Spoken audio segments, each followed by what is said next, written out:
IT Malhotra YouTube channel में आप सबका स्वागत है। आज फिर हम फीटर टेट थ्योरी से एमसीक्यू लेकर आए हैं, जो कि सीबीटी एग्जाम में सेम हो बहु क्वेश्चन पूछ जाएंगे। तब लोग देखना ना भूलें और अधिक से अधिक अपने दोस्तों मित्रों के साथ शेयर करें, ताकि उन लोग का भी कोई एग्जाम में समस्याएं ना आए।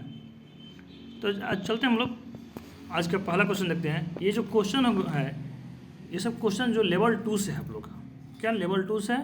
तो हम लोग देखते हैं क्वेश्चन क्या है, और एक एक क्वेश्चन का बारी बारी से डिस्कस करेंगे ऑप्शन के साथ। देखिए क्वेश्चन क्या पूछ रहा है कि इस ऑपरेशन का नाम क्या है। जो ये ऑपरेशन किया जो कर रहा है, यानी कि जो यहाँ पे जो कार्य कर रहा है, इस कार्य का नाम क्या है, यानी कि इसका कौन सा काम कर रहा है। ठीक है, ये कौन सा कार्य कर रहा है, तो ये आखिर है क्या।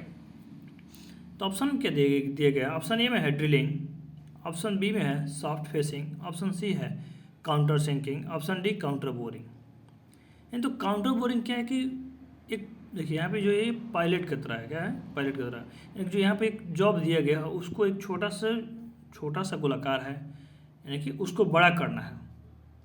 क्या करना है? उसको बड़ा साइज करना है। जैसे यहाँ पे छोटा सा आकार है, इसको बड़ा आकार में करना है। तो क्या करना होगा, हम लोग क्या करते हैं, यानी कि जो छोटे से सुराख को अगर बड़ा आकार देने के लिए क्या करेंगे, तो काउंटर बोरिंग करते हैं। क्या करते हैं? Counter boring. तो देख लीजिए थोड़ा इसको, देखिए यहाँ पे दिखाया गया है। जैसे ड्रिलिंग करने के लिए कैसे किया जाएगा, boring, reaming, typing, soft facing, जो कि सॉफ्ट फेस को जब सॉफ्ट करने के लिए, काउंटर सिंकिंग, जो काउंटर सिंकिंग के जो सेंटर में जो है कैसा है, देखिए देख रहे हैं यहाँ पे। और ये काउंटर बोरिंग। क्या है ये? काउंटर बोरिंग है, जो कि जो पायलट है वो वाले अंदर घुस जाएगा और अंदर चला जाएगा, और इसको जो काउंटर सिंक जो बड़ा करना है, कि ड्रिलिंग करने के बाद जो बड़ा करना है उस होल को, उसको काउंटर बोरिंग बोलते हैं। तो समझ गए काउंटर बोरिंग। तो ये वही पूछ रहा है कि इस ऑपरेशन का नाम क्या है। तो इस ऑपरेशन का नाम क्या है? तो इस ऑपरेशन का नाम है काउंटर बोरिंग। क्या है? Counter boring. Option number D हो जाएगा। Option number D, counter boring. चलते हैं नेक्स्ट अगले क्वेश्चन की तरफ। देखिए अगला क्वेश्चन क्या है कि यदि छिद्र ड्रिल के आकार से बड़ा हो तो क्या कारण है। क्या ड्रिल तेज नहीं है? ऑप्शन ए में यह है कि ड्रिल तेज नहीं है, ऑप्शन बी में है फीड दर बहुत अधिक है, ऑप्शन सी है काटने की गति बहुत अधिक है, या कर्तन किनारे के असमान कोण है।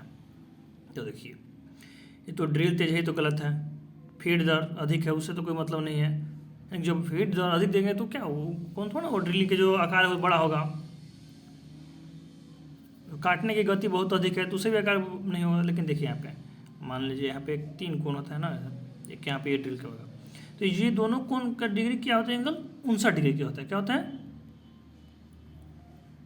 ये जो दोनों एंगल, इस वाला और इस एंगल का एंगल कितना होता है? तो 59 डिग्री। 59 118, यानी कि दोनों साइड को मिला करके करेंगे तो क्या होगा?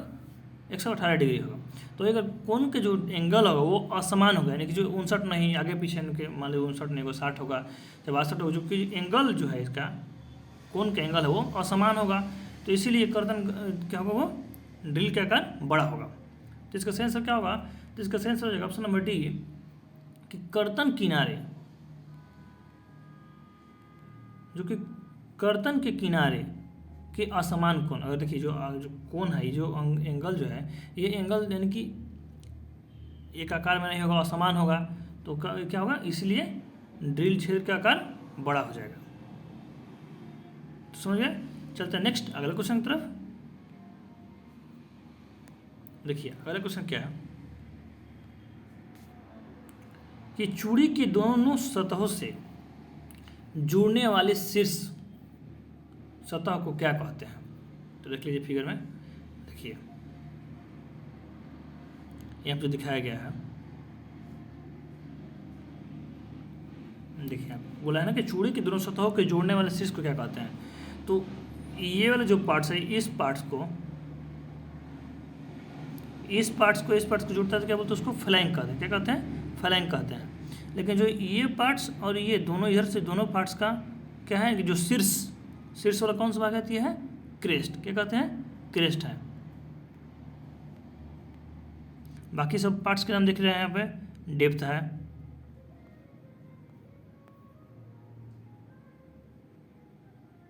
यहाँ पर डेप्थ है, जो पिच माइनर जो भी पार्ट्स का नाम है इसको पिछले क्लास में बता दिया गया है, तो आप लोग देख लीजिए। फ्लैंक यहाँ पे दिखा रहा है, रूट यहाँ है, पिच, एंगल ऑफ थ्रेड यहाँ, फ्लैंक एंगल। तो ये क्या पूछा है कि दोनों शीर्ष यानी कि चूड़ी के दोनों शीर्ष, एक इधर से एक इधर से, इस दोनों शीर्ष का नाम क्या है, तो इस दोनों शीर्ष का नाम है क्रेस्ट। क्या है, क्रेस्ट। इसका सही आंसर कौन सा होगा, तो इसका सही आंसर हो जाएगा ऑप्शन नंबर बी। क्या होगा, ऑप्शन नंबर बी हो जाएगा, क्रेस्ट। चलते हैं नेक्स्ट अगले क्वेश्चन की तरफ। देखिए अगला क्वेश्चन क्या है कि ग्राइंडिंग व्हील में बी, जो ग्राइंडिंग व्हील है, ग्राइंडिंग व्हील के विनिर्देश जो ये दर्शाया गया, इसमें भी क्या दर्शाता है। तो ऐसा क्वेश्चन आप लोग को 2-3 बार बता दिया गया है। जो लोग इसके पहले के क्लास नहीं किए हैं वो लोग प्ले लिस्ट में जा करके अवश्य करें। तो फिर से इसको देख लेते हैं। देखिए जो इसमें जो 32 दिया गया है ना, जो ये 32 दिया गया है, 32 जो लिखा है यहाँ पे, इस 32 का काम क्या है, इसकी कंपनी का कोड है। क्या है ये, कंपनी का कोड है, उससे कोई दिक्कत नहीं, उनकी कंपनी का कोड होता है। और जो ए दर्शाया गया यहाँ पे ए है, तो इस ए का काम क्या है कि टाइप ऑफ एब्रेसिव, यानी कि टाइप ऑफ एब्रेसिव इसको बोलते हैं। यानी कि किसी धातु, जैसे ए लिखा हुआ है तो एल्युमिनियम धातु का एब्रेसिव होगा उसमें। अगर यहीं पर सी लिखा होता तो सिलिकॉन एब्रेसिव होता। क्या होता, जो ए की जगह पर सी होता तो क्या होता, सिलिकॉन एब्रेसिव होता। आगे जो 46 नंबर दिया गया है, 46 नंबर, तो इस 46 का काम क्या है, तो इस 46 का काम है ग्रेन का साइज बताना। क्या है, ग्रेन का साइज बताना। इसमें क्या होता है कि ग्रेन का साइज अगर जितना भी अधिक होगा उतना ही ये, कि जितना ही नंबर में अधिक होगा उतना ही इसका जो आकार होगा वो छोटा छोटा होगा, जो इसके जो कण है वो छोटा होगा। अगर ग्रेन का साइज जितना ही कम होगा उतना ही जो कण है वो बड़ा होगा। कि मान लीजिए 46 है तो 46 में छोटा छोटा ऐसे कण रहेगा। मान लीजिए एब्रेसिव है, इस एब्रेसिव में 46 से गुना तो छोटा छोटा करेंगे तो ना यहाँ से कण होगा। अगर इसमें अगर हमको मान लीजिए 10 नंबर है तो 10 के लिए हमको बड़ा बड़ा करना पड़ेगा, तब ना यहाँ से 10 बढ़ेगा।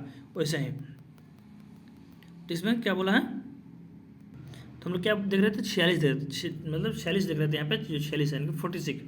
तो इसका काम क्या है कि जो ग्रेन का साइज बताता है, तो इसको दिमाग में बैठा लेना है कि ग्रेन का साइज जितना ही ज़्यादा नंबर जो है अंक अधिक रहेगा, जो नंबर है 46 नंबर, 46 से 47, 48, 49, 50, 60, 70 ऐसे रहेगा, तो उसका कण क्या होगा, कण वो छोटा होगा। अगर बड़ा और अंक कम होगा तो क्या होगा, 10 है 15 है ऐसे होगा, तो जो कण है वो बड़ा होगा। समझ गए। अब देखते हैं एच। एच क्या है भाई, तो एच है ग्रेड। क्या है, एच ग्रेड है, यानी कि बॉन्ड की शक्ति, यानी कि एच ग्रेड है क्षमता। क्या है ये, एच बॉन्ड की शक्ति, यानी कि एच ग्रेड है। क्या है, ग्रेड। आगे देख लेते हैं जो 8 है, 8 का काम क्या है, तो 8 का मतलब होता है स्ट्रक्चर, यानी कि संरचना। क्या होता है, स्ट्रक्चर या संरचना। तो इस संरचना को भी 2 भागों में बांटा गया है।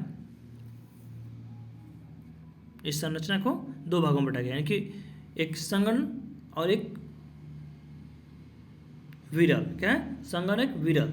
तो संघन को हम लोग क्या कहते हैं, ओपन, और विरल को डेंस विरल का डेंस कहते हैं। क्या कहते हैं, संघन को ओपन और विरल को डेंस कहते हैं। तो डेंस की संख्या कितना होता है, सॉरी जो ओपन है, तो ओपन का काम क्या है, तो ओपन की जो संख्या होता है वो संगणक क्या होता है 8 से 14 होता है। क्या होता है, 8 से 14। अगर डेंस यानी कि जो विरल है, विरल का क्या होगा, तो विरल का 0 से 7। क्या होगा, 0 से 7 होता है। ये समझ गया। आगे भी है, तो भी क्या है भाई, तो भी है टाइप ऑफ बॉन्ड, यानी कि जो बॉन्ड की टाइप बताता है।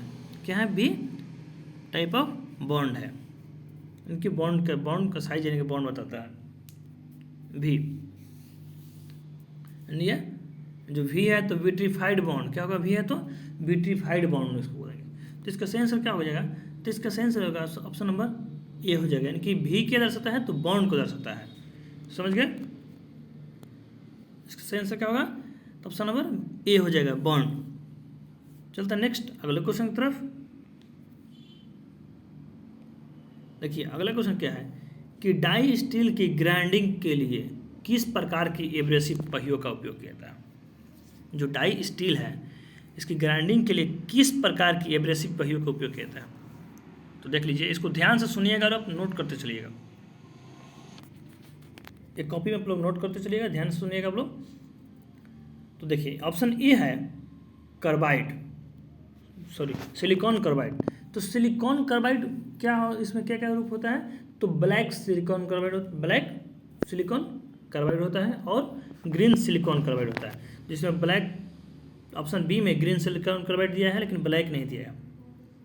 तो ब्लैक जो सिलिकॉन कार्बाइड है, तो सिलिकॉन कार्बाइड क्या होता है, वो प्राकृतिक रूप होता है। क्या होता है, प्राकृतिक कोडर्म का रूप प्रदान करता है। जो सिलिकॉन कार्बाइड क्या है, तो प्राकृतिक कोडर्म का प्रयोग करता है।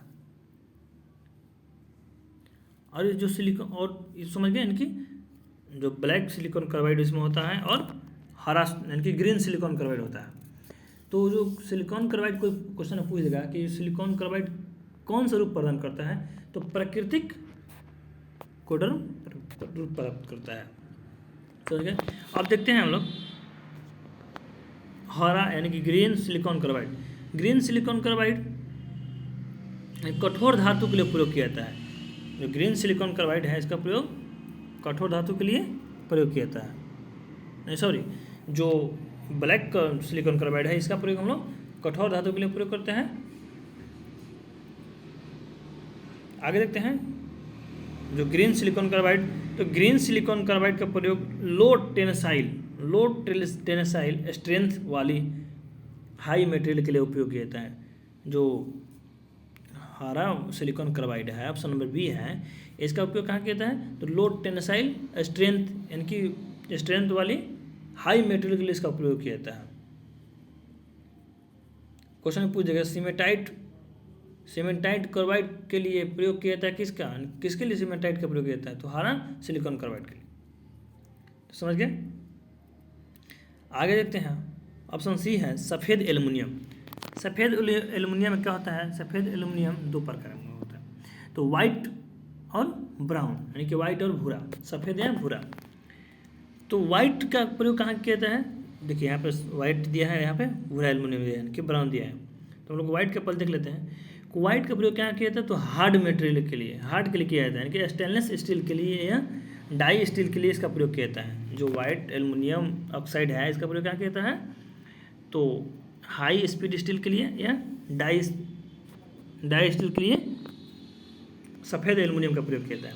और ब्राउन का प्रयोग, तो ब्राउन का प्रयोग नॉर्मल या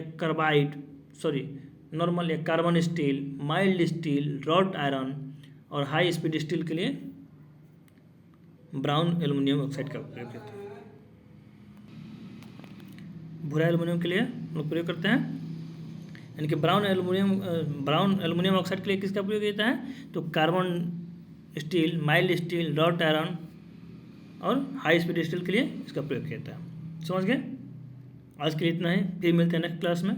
दोस्तों अधिक से अधिक अपने दोस्तों मित्रों के साथ शेयर करें ताकि उन लोग का भी कोई एग्जाम में समस्या ना हो। Thank you.